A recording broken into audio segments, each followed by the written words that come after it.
Hello दोस्तों, मैं हूँ सतीश अग्रवाल, जयपुर राजस्थान से। पिछली वीडियो में मैंने बताया था आपको एक नया अध्याय सामुदायिक सेवा का जोड़ा गया है। आज प्रथम तौर पर पहले इसी के बारे में बात करते थे। लोक सेवक, अगर कोई लोक सेवक अवैध रूप से व्यापार में शामिल होता है जिसकी उसे मानवीय स्तर तक के किसी अधिकारी ने लिखित या कोई मौखिक परमिशन नहीं दी है, विधिक शक्तियों के इस्तेमाल को रोकने में रोकता है या रोकने की कोशिश के लिए वह आत्महत्या का प्रयास करता है, पहली बार 5,000 रुपये से कम चोरी के किसी मामले में फंसता है या चोरी का सामान वापस करने की स्थिति में शराब के नशे में सार्वजनिक स्थान पर सार्वजनिक तौर पर गलत व्यवहार करता है, मानहानि के मामले में पहली बार नए कानून में दोषियों को सामुदायिक सेवा की सज़ा का प्रावधान किया गया है और ये एक सराहनीय कदम है। ऐसे ही कुछ और पृष्ठों में और धाराओं में परिवर्तन किया गया है, तो छोटे छोटे रूप में मैं आपको बता रहा हूँ। 0 FIR संबंधित थाने की सीमा से बाहर की जा सकेगी। ऐसा कोई प्रकरण जांच अधिकारी ये पाता है कि वह उसकी थाने की सीमाओं में नहीं है तो वहाँ 0 FIR दर्ज हो। EFIR, अब EFIR भी दायर की जा सकेगी, बनाई जा सकेगी। इसके प्रावधान नए कानून में जोड़े गए। राज्य सरकार प्रत्येक जिले में और प्रत्येक थाने में एक पुलिस अधिकारी पद नामित करेगी जो किसी व्यक्ति की गिरफ्तारी की सूचना उसके परिवार को देने के लिए बाध्य किया जा सकेगा, यह नियत किया जाएगा। पुलिस अधिकारी 90 दिन के भीतर पीड़ित को जांच में हुई प्रगति की सूचना, जिसमें डिजिटल माध्यम से भी सूचना देना शामिल है, देगा। ये कानूनी तौर पर प्रावधान किया गया है। यौन हिंसा के मामले में पीड़िता का बयान एक महिला न्यायिक मजिस्ट्रेट द्वारा रिकॉर्ड किया जाएगा। पहले बहुत सारे अन्य तरीकों को भी काम में लिया जाता था पुराने IPC के तहत, लेकिन वर्तमान में स्पष्ट संकेत दिया गया है कि एक महिला न्यायिक मजिस्ट्रेट के सामने ही उसका बयान दर्ज किया जाएगा। यौन उत्पीड़न की पीड़िता का बयान उसके आवास पर एक महिला पुलिस अधिकारी की उपस्थिति में दर्ज करना अनिवार्य कर दिया गया है। पहले कई बार परिस्थितियों के अनुसार उसको थाने भी बुलवाया जाता था या हॉस्पिटल में होते थे, या धारा 164 के बयान मजिस्ट्रेट के सामने भी करवाए जाते थे। लेकिन अब प्रथम स्टेज पर इस चीज़ को अगर उसके निवास स्थान पर बयान होना है तो एक महिला पुलिस अधिकारी का वहाँ पर उपस्थित होना अनिवार्य कर दिया गया है।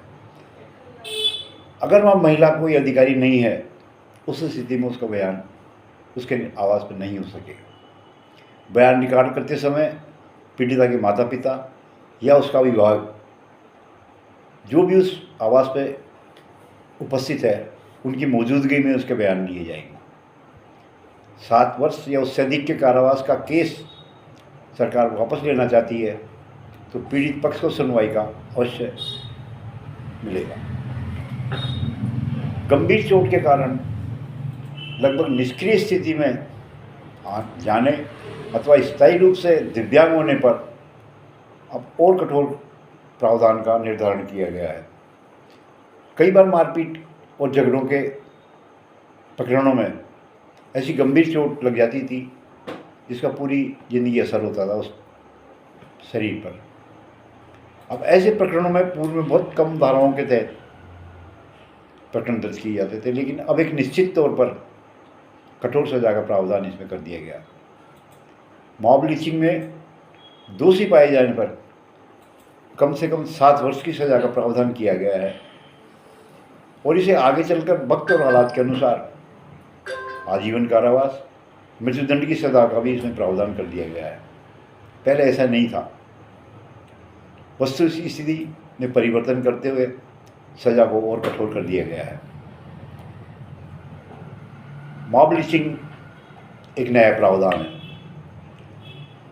नस्ल, जाति, समुदाय आदि के आधार पर की गई हत्या से संबंधित अपराध को इसमें शामिल किया गया है। कई बार ऐसा होता है कि राजनीतिक द्वेषता या धार्मिक द्वेषता के कारण मॉब लिंचिंग का अपराध कर दिया जाता था और उसको उस धारा में न लेकर के अन्य धाराओं में स्थानांतरित करते हुए जांच की जाती थी। लेकिन अब ऐसी स्थिति स्पष्ट होने के पश्चात जांच अधिकारी लोग मॉब लिंचिंग से संबंधित प्रावधान के तहत ही जांच कर सकेंगे। किसी प्रकरण में बहस पूरी होने के बाद न्यायाधीश 30 दिन की अवधि के अंदर यथाचित निर्णय दे सकेंगे, जिसे विशिष्ट कारणों से 60 दिन तक बढ़ाया जा सकता है। ऐसा कोई प्रकरण जो माननीय न्यायालय के विचारण में है, उसमें बहस, गवाहों के बहस बयान, वकीलों की जिरह, सब कुछ पूरा होने के पश्चात माननीय न्यायालय 1 माह के अंदर उसका निर्णय दे देंगे। और हो सकता है उसमें कुछ कमियां रह जाए, कुछ पॉइंटों में, जिनको पूरा करने में थोड़ा समय और लग सकता है। ऐसी स्थिति के अंदर इस अवधि को 60 दिवस तक, 2 माह तक के लिए किया गया है। आरोप पत्र दायर करने के पश्चात यदि आगे की जांच की आवश्यकता है तो इसे 90 दिन में पूरा किया जाएगा। और फिर भी ऐसा जांच अधिकारी को ऐसा लगता है कि इस प्रकरण में और जांच की आवश्यकता है और अधिक समय लगता है, तो 90 दिन से अधिक का जो समय लगेगा वह न्यायालय की अनुमति लेकर ही कार्रवाई की जा सकेगी। अन्यथा 90 दिन के अंदर पुलिस को अपनी जांच रिपोर्ट प्रस्तुत करनी पड़ेगी। नए कानून में जहां आम लोगों को सुविधाएं दी गई है और पुलिस को भी निर्धारित तरीके से कानून में बाध्य किया गया है कि अपनी जांच को वो एक सीमित समय के अंदर पूरा करे। महिलाओं और बच्चों के प्रति भी अपराध में इस BNS में अलग से परिवर्तन किए गए। शादी, रोजगार और पदोन्नति के झूठे दावे करते हुए अथवा पहचान प्रकट करने के आदि पर यौन संबंध बनाने को एक नए अपराध की श्रेणी में शामिल किया गया है। प्राय आपने ये देखा होगा, शादी, रोजगार और पदोन्नति, ये 3 ऐसे विशेष पद हैं, 3 ऐसे विशेष कारण हैं जिनके द्वारा चालबाज और मक्कार पुरुष अक्सर महिलाओं का फायदा उठाते थे। अब ऐसी स्थिति के अंदर इसे बंद कर दिया गया है। ऐसे प्रकरणों पर अब एक नए अध्याय के तहत एक नए अपराध की श्रेणी में इसे शामिल किया गया। नेक्स्ट है, अब गैंगरेप के सभी मामलों में 20 साल की सजा या आजीवन कारावास का प्रावधान किया गया है। अक्सर आपने देखा होगा कि भारत में पिछले कुछ वर्षों में सामूहिक रेप के मामले, गैंगरेप के मामले तीव्रता से आगे बढ़ रहे हैं। इन पर लगाम लगाया जाना अत्यावश्यक था। ऐसे जुनूनी और मानसिक रूप से कमज़ोर व्यक्तियों के लिए सज़ा का बढ़ाया जाना बहुत श्रेष्ठकर होगा।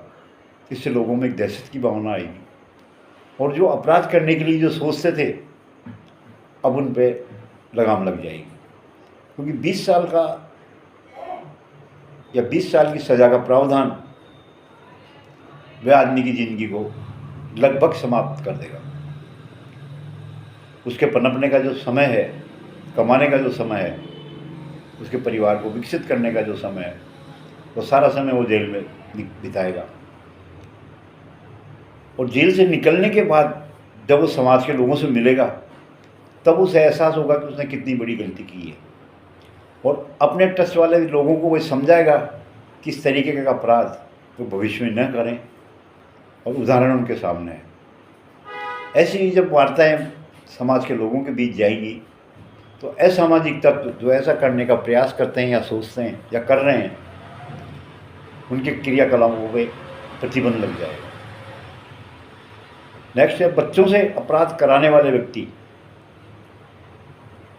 बहुत सारे आपने महानगरों में देखा होगा कि ऐसे ग्रुप होते हैं गुंडे बदमाशों के, जो छोटे छोटे बच्चों का अपहरण करके या किसी भी तरह प्राप्त करके उनसे भीख मंगवाते हैं, चोरी करवाते हैं, शराब की आवाजाही के लिए उनको काम में लेते हैं, और भी ड्रग्स के ऐसे बहुत सारे कारण मिल जाते हैं, उनकी जेबों में रख दिया जाता है, निश्चित स्थान पर उनको जाने के आदेश दे दिया जाता है और वो बच्चे ऐसा करते हैं। तो प्रकृति उस परिणाम, उस कार्य की प्रकृति परिणाम उनके समझ से दूर होता है और वो बच्चे ऐसा कर देते हैं। बच्चा यदि पकड़ा भी जाए, उस गैंग के आदमी उससे पार हो जाते हैं और पुलिस की गिरफ्त में नहीं आते।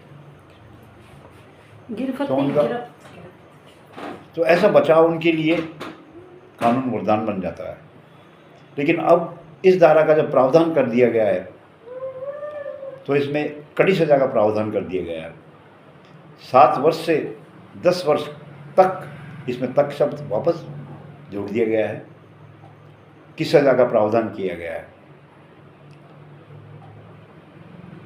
यहाँ एक प्रकरण और साथ में परिवर्तन किया गया है। 18 वर्ष से कम आयु की बच्चियों के साथ दुष्कर्म पर आजीवन कारावास और मृत्युदंड का प्रावधान किया गया है।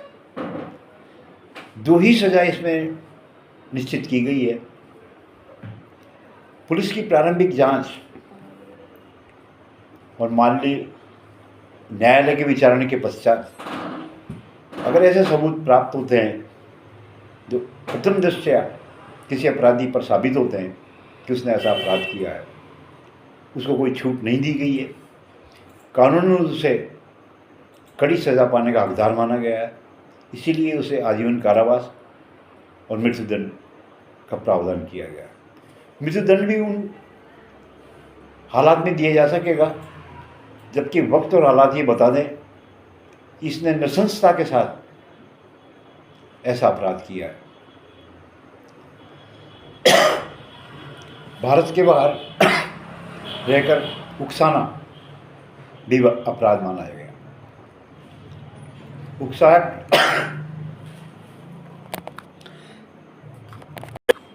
उकसाहट दुष्प्रेरण का ही रूप है।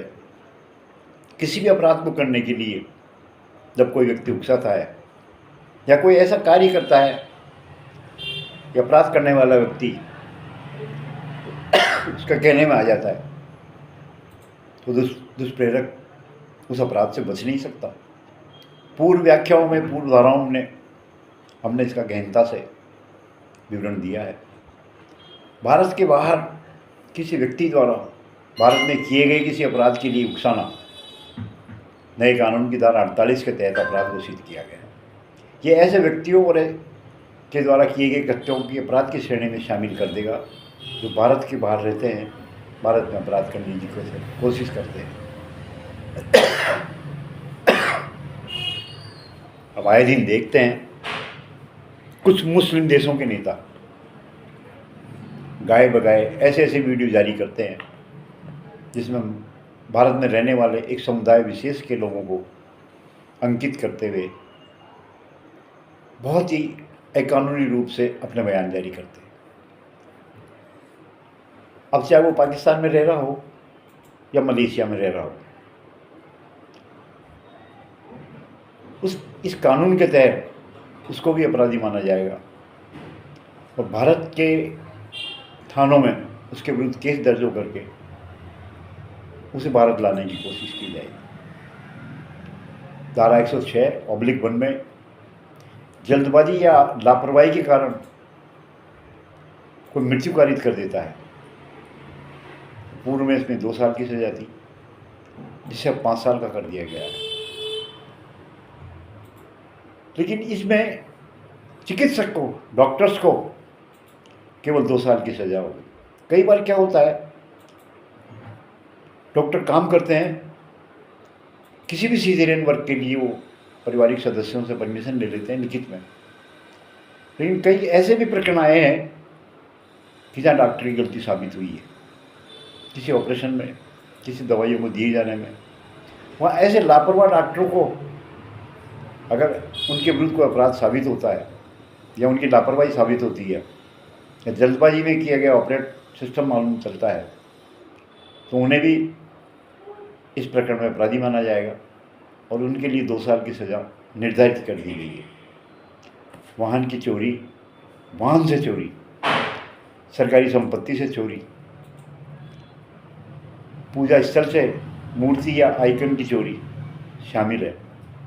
चोरी चाहे इन 4-5 जगह से या सामान ऐसे दूसरे स्थानों से चोरी को बीएनएस की धारा 305 में गंभीर अपराध माना गया है और इसके लिए 7 साल तक की सज़ा, यहाँ तक शब्द वापस जोड़ा गया है। कम से कम कितनी सज़ा होगी यह माननीय न्यायालय पर निर्भर करता है। अधिकतम सज़ा इसमें 7 साल तक की हो सकेगी, क्योंकि किसी पूजा स्थल में चोरी किया जाना 2 समुदायों में एक झगड़े का गंभीर रूप भी ले सकता है। किसी वाहन में रखा हुआ किसी का कीमती बैग चोरी कर लेने से उस व्यक्ति की आर्थिक समस्याएं से वह परिवार बर्बाद हो सकता है। वाहन की चोरी करने से उस वाहन को ले जाकर किसी भी तरह का वाहन किया जा सकता है, तो भी एक गंभीर स्थिति पैदा होती है। इन्हीं सब स्थितियों को मद्देनजर रखते हुए इसमें सज़ा का प्रावधान बढ़ा दिया गया है। पहली बार अपराध करने वालों को प्ली बार्गेनिंग, अपराध स्वीकार कर लेना, संस्कृति स्वीकृति अगर कर लेता है तो उस अपराध में जो उसको सज़ा मिल रही थी उसका 1/4 या 1/6 हिस्सा ही इसको सज़ा दी जाएगी। ग्रुप के किसी सदस्यों द्वारा कोई अपराध किया गया, उनमें से किसी एक ने अपना अपराध स्वीकार कर लिया गया, तो माननीय न्यायालय उस ऐसे व्यक्ति को जिसने अपना अपराध स्वीकार कर लिया है, संस्कृति कर ली है, उसे सज़ा, इस अपराध में जो सज़ा मिलनी चाहिए थी उसका 1/4 या 1/6 हिस्सा ही अपराध के सज़ा के तौर पे दी जाएगी। जब विचाराधीन कैदी आधी या 1/3 अवधि पूरी कर लेता है दी गई सज़ा का, और जेल अधीक्षक अदालत को तुरंत लिखित में आवेदन करेगा कि ऐसे व्यक्ति द्वारा इतनी सज़ा दी गई थी इसे और इतना इसने पूर्ण कर लिया। विचाराधीन कैदी को आजीवन कारावास या मौत की सज़ा में उपलब्ध नहीं होगी। पूर्व लाइनों में 3 आधी या 1/3 सज़ा प्राप्त भुगतने के बाद न्यायालय से आवेदन करने पर रिहाई मिल सकती है, जमानत मिल सकती है। ये आजीवन कारावास या मौत की सज़ा पाए हुए अपराधियों के लिए यह सुविधा उपलब्ध नहीं होगी। उनके लिए स्ट्रिक्टता ये रहेगी कि जितनी सज़ा उनको माननीय न्यायालय द्वारा दी गई है वह उनको पूरी करनी पड़ेगी।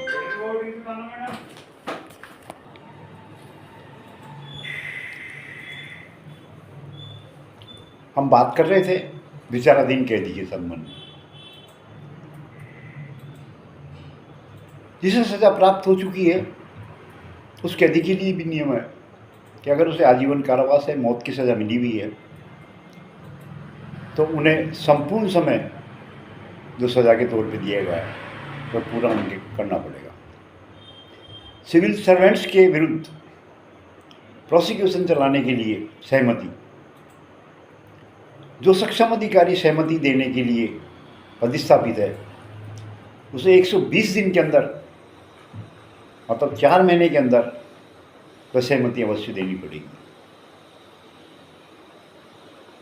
अन्यथा ये माननीय, अगर सहमति 120 दिन के अंदर नहीं दी गई है तो ये मान लिया जाएगा कि सहमति दे दी गई है।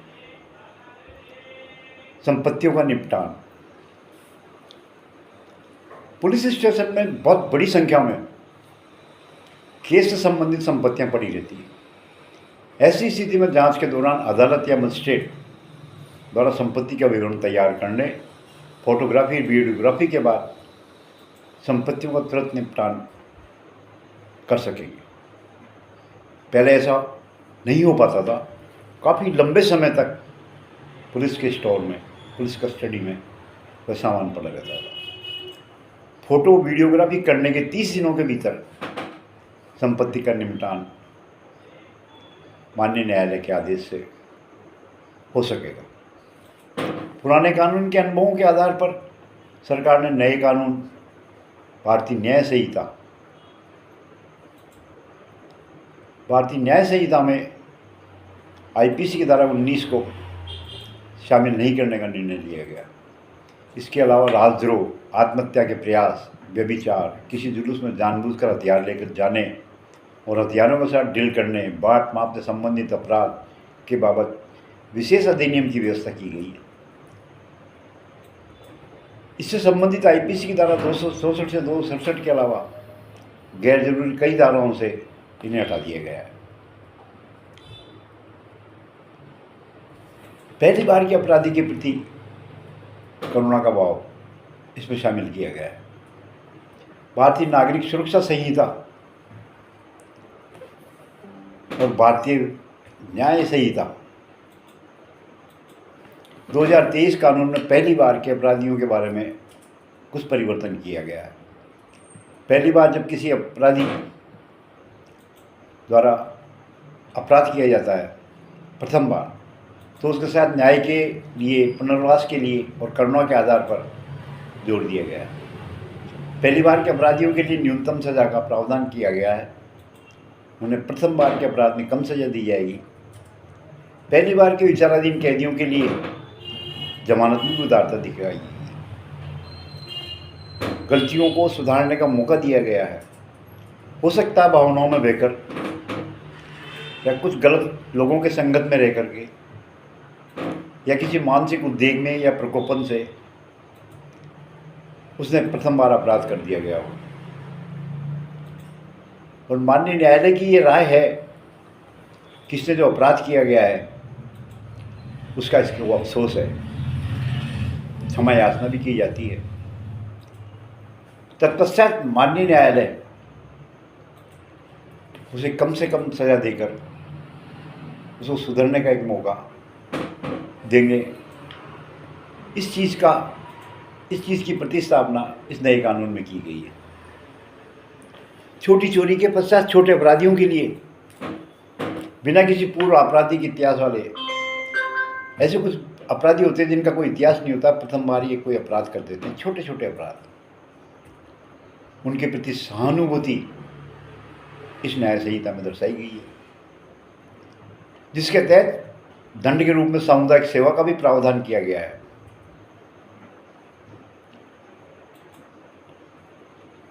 ये सामुदायिक सेवा किस प्रकार होगी,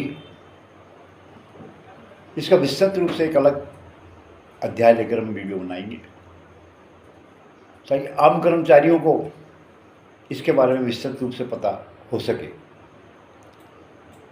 जहाँ तक मैं सोचता हूँ, एक पिक्चर आई थी भारत में, दुश्मन, जिसके तहत माननीय अदालत ने उस परिवार की परवरिश के लिए हीरो को कानूनी तौर पे बाध्य किया था। यह एक प्रश्न तो नहीं था, एक नई शुरुआत थी उस समय की, और वाकई वो चीज़ सक्सेस रही। ऐसा ही कुछ वर्तमान की सामुदायिक सेवा का जो प्रावधान जोड़ा गया है, मेरे व्यक्तिगत दृष्टिकोण से, अभी मैंने पढ़ा नहीं है इसको, ये चीज़ हो सकती है। जब मैं पढ़ लूँगा इसके बारे में आपको विस्तार से बताऊँगा। कोई व्यक्ति पहली बार अपराधी बना है, उस पर जो धारा लगी है और 1/3 वो सज़ा काट चुका है, तो उसे यह अधिकार होगा कि वो अदालत में आवेदन पत्र के द्वारा अपनी रिहाई के लिए जमानत पर आवेदन कर सके, और माननीय न्यायालय भी उस व्यक्ति को जमानत दे सकेंगे। आज बस इतना ही।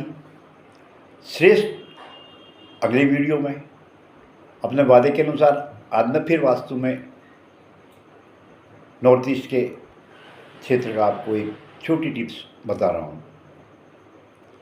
ऐसा कोई फर्नीचर हो जो बहुत भारी हो, अलमारी वह भी फर्नीचर की श्रेणी में है, या ऐसा कोई सामान जो कबाड़ का हो या भारी हो, नॉर्थ ईस्ट के क्षेत्र में आप नहीं रखें। अगर आपने ऐसा कर रखा है तो इससे क्या होगा कि आपके मकान में आने वाली वह सकारात्मक ऊर्जा जो आपके परिवार को उन्नति की ओर ले जा रही है वो ब्लॉक हो जाएगी। उस स्थिति में आप मानसिक क्लेश की स्थिति में आ जाएंगे, परिवार में डिस्प्यूट होने लगेगी। जहाँ आपका सोर्स ऑफ इनकम किसी दुकान से है, किसी कारोबार से है, किसी फैक्ट्री से है, वहाँ उसकी रनिंग में आपको नुकसानदायक स्थिति पैदा हो जाएगी।